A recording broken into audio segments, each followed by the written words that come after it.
الحمام زي الطفل الصغير. بنبتدي نحط ذره عويجه زي ما انتم شايفين كده، انها اسهل حاجه يمكن يلتقطها فرد الحمام ان شاء الله زي ما انتم شايفين. وبنحط له الميه بيبقى يعني الفطام الزغلول اول حاجه بيقدر يتعرف عليها هي الميه، ويقدر يشرب ميه قبل الاكل اللي بيبقى صعب شويه عليه زي ما انتم شايفين كده.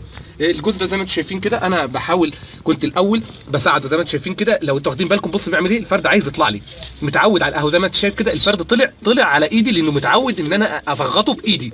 فانا النهارده فطمته خلاص. انا كنت الاول بديله 3 4 حبايات ذره صفراء منقوعه واسيبه يكمل لما يجوع ذره عويجه. السلام عليكم ورحمه الله وبركاته. النهارده باذن الله ان شاء الله من قناتي باذن الله هنتكلم على فطم الزغاليل، ازاي ان احنا بنفطم الزغاليل. زي ما انتم شايفين حضراتكم كده انا في جوز اهو، ده فطمه حطه في سلاكه او في قفص بره، لو عندك سلاكه او عندك قفص زي ما انت شايف كده. وببتدي اعرض عليه الذره العويجه. بنعرض عليه الذره العويجه يا جماعه، ما بنحطش ذره صفراء ولا بنحط فول، لان هو بيبقى لسه عايز يلقط، يعني بقه صغير زي الطفل الصغير كده، يعني زي الطفل الصغير. احنا برضو الحمام زي الطفل الصغير. بنبتدي نحط ذره عويجه زي ما انتم شايفين كده، انها اسهل حاجه يمكن يلتقطها فرد الحمام ان شاء الله زي ما انتم شايفين. وبنحط له الميه بيبقى يعني الفطام الزغلول اول حاجه بيقدر يتعرف عليها هي الميه، ويقدر يشرب ميه قبل الاكل اللي بيبقى صعب شويه عليه زي ما انتم شايفين كده.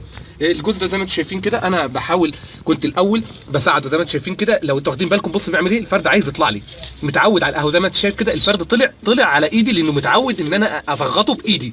فانا النهارده فطمته خلاص. انا كنت الاول بديله 3 4 حبايات ذره صفراء منقوعه واسيبه يكمل لما يجوع ذره عويجه.